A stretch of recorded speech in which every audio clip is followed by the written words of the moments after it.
Hey, Viola Rolls Reacts here, and welcome to another blind commentary. I'm going to be continuing Historical Equestria with Historical Equestria number 5, Solar Eclipse. And we already know where this story is heading, as it was hinted at the end of the last installment. We're getting into the storyline with Nightmare Moon and Celestia having to rule by herself, though with a little bit more information on the 1,000 years or moons that she had to roll by herself. Section of the Canterlot Archives. Hello, nice to see you again. Shadow the Archivist. How can I help you today? Ah, you're still reading the condensed history of Equestria, I see. Yeah. What volume were you on? 5. 5? Another patron returned that volume a short while ago. Lately, it seems a lot of ponies have become more interested in our nation's history. Just give me a moment to find the book for you. Okay. Here we are.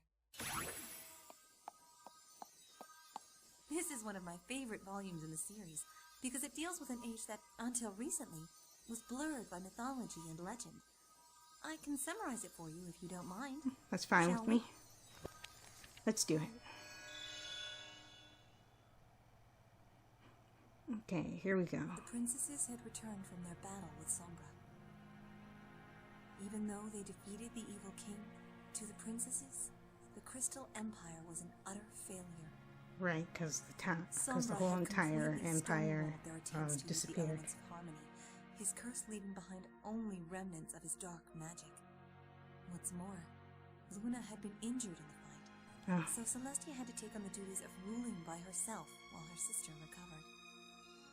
Amongst the historical texts and tales, there is an emerging pattern of Celestia's popularity overtaking Luna's, as the Moon Princess seems to simply be left out of most court records, mentioned only as an afterthought.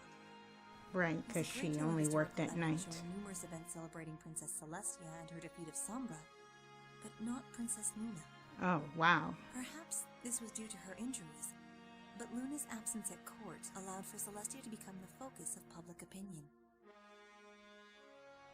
With her sister absent from the throne, Celestia was forced to assume all the duties of ruling alone, placing her under a great deal of stress and scrutiny. She also suffered under the depression of the Crystal Empire's loss, and Luna's absence only made this more difficult. So when the High Pony Council offered to help alleviate her of some of her royal duties, Celestia gratefully accepted.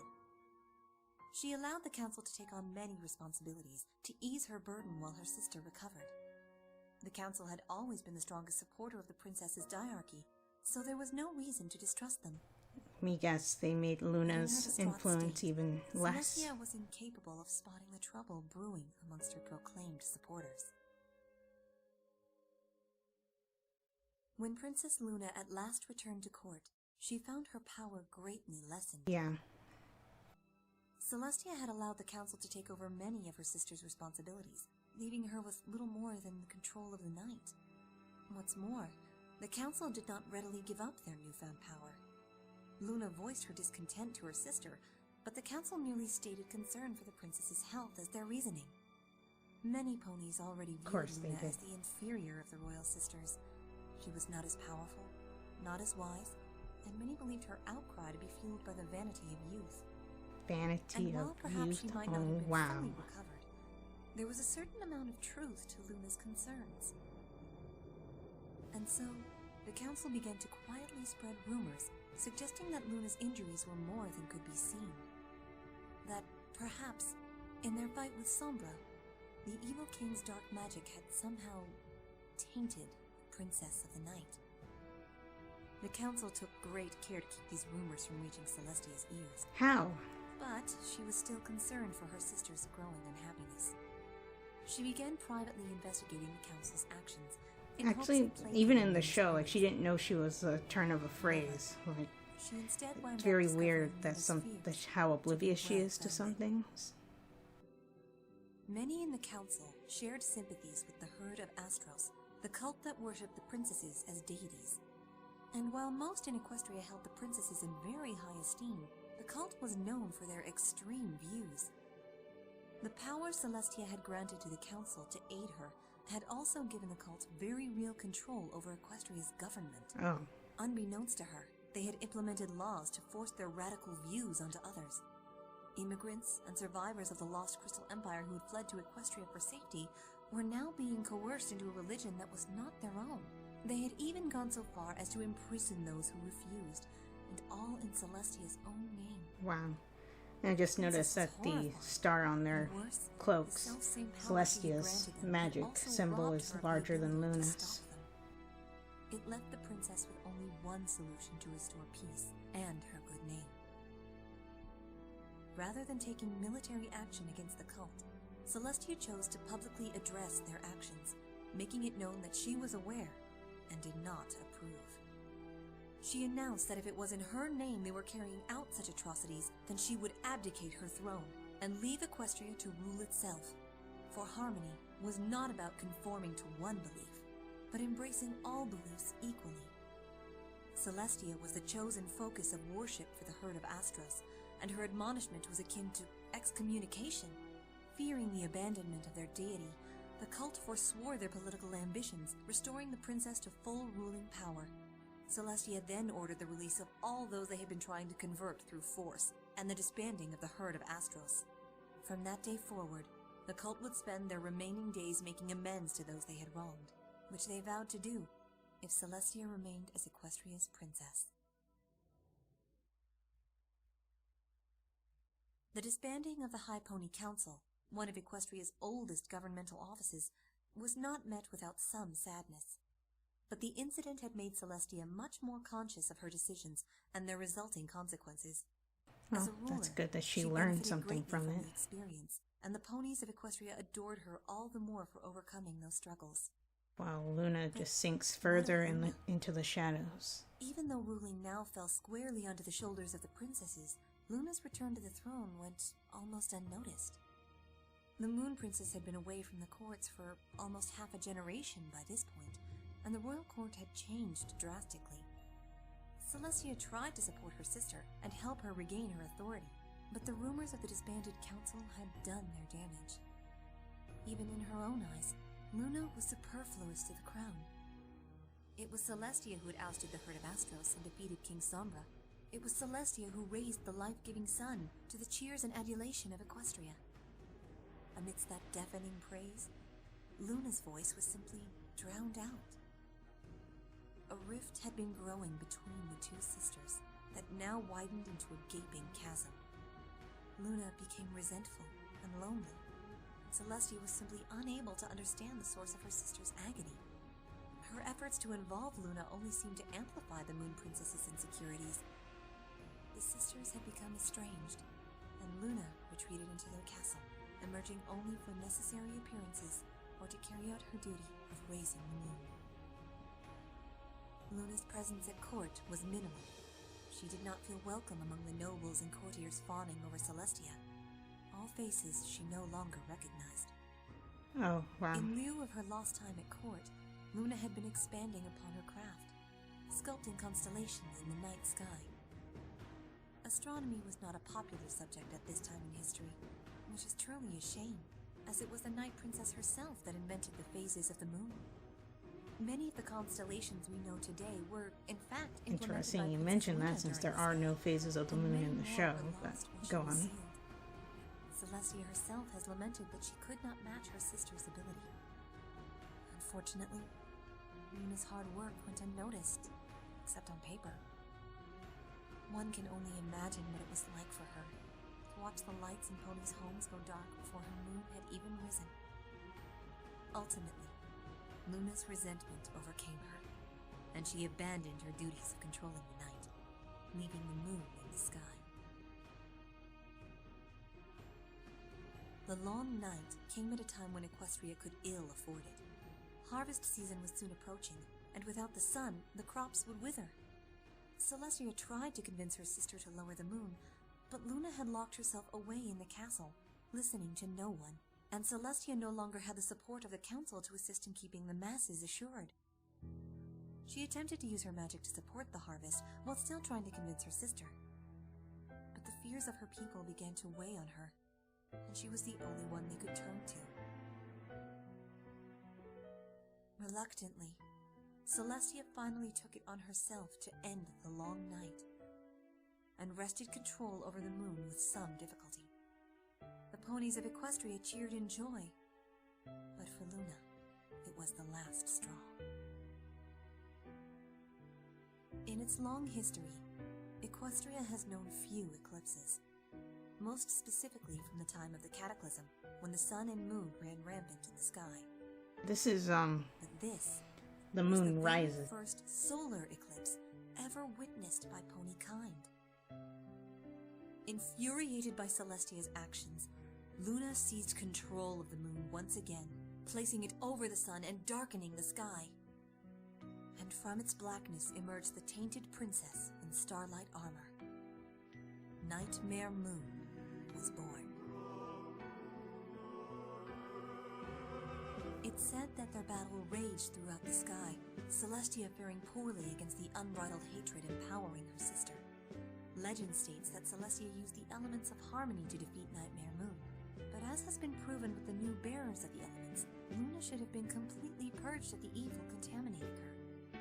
Instead, Celestia was only capable of sealing her away in the moon itself. Assuming she had control over that, since the elements seem to do whatever they think is fit at the moment, which, when it was used on Luna the first time, was sealing her in the moon for a timeout. It's also possible that there were other unknown complications for the princess, and so utilizing the elements at their strongest was impossible. On her own, Celestia could not fully control the powers of the elements. Yeah, before that, when they defeated Discord, both of them used it. Furthermore, once Nightmare Moon was banished, there was no possible way Celestia could ever harness the full powers of the elements again. Whatever the reason, the end result was clear. Luna was gone, and now Celestia truly had to rule alone.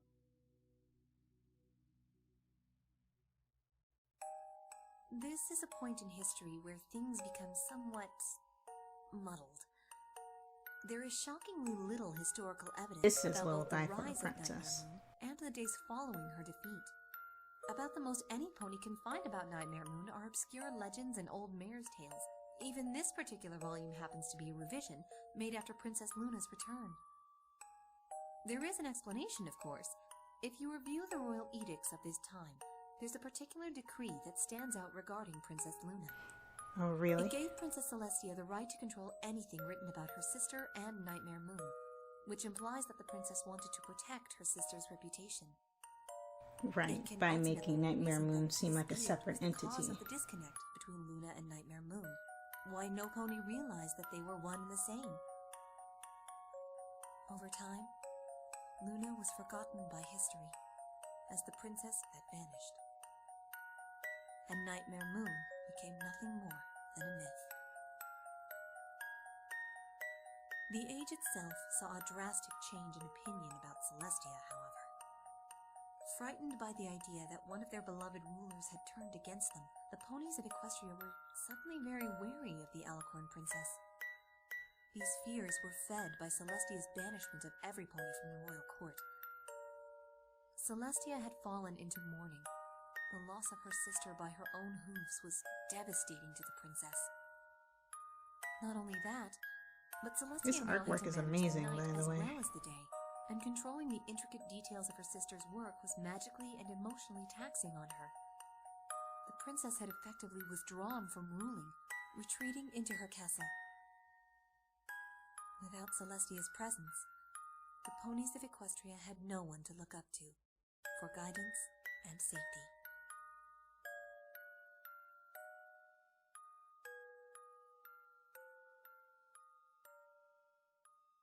Okay, looks like that's it. I hope you enjoy Volume 5 of the Condensed History of Equestria. Volume 6 will see Equestria's struggle to recover after Nightmare Moon's rebellion. It's out right now, though, I'm sorry to say. As I mentioned before, there's been quite an increase of interest in equestrian history as of late. The head librarian is actually considering ordering additional copies of our historical references. The archives usually carries only 1 or 2 of any particular writing, so that's very unusual. I'll try to set aside the next book for you when it's returned, though. As always, thank you for coming. I hope to see you soon.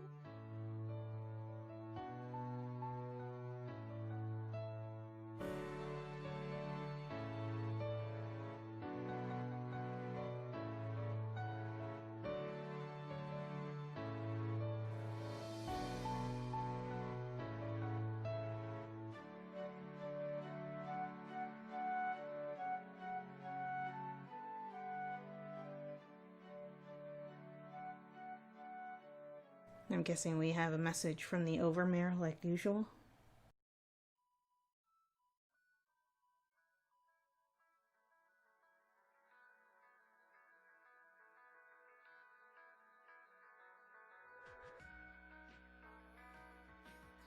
Hello, everybody. Hello. Can you believe that Historical Equestria has reached over 500 subscribers? Wow. Holy cow, am I right? So, to thank you for all your support, we'll be hosting a special Q&A episode to air after the conclusion of the condensed history of Equestria, and before the history of Zebraca episodes. Follow the link here, or in the description to reach the Ask box of our Tumblr, and send in your questions for us. But be sure to specify if you're asking a question of me, the Overmare, or of Sky Shadow. Sky Shadow will answer all your history-related questions, and I'll take care of everything else. That way, we'll be sure to get you the answer you're looking for. Okay, I might react to the Q&A video too, before going to Zebraca.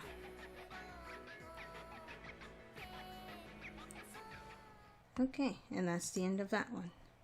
Yeah, I'm really enjoying this series and hearing them plug in the details of everything that happened, even the stuff that we know happened has a little bit of flair and stuff added to it.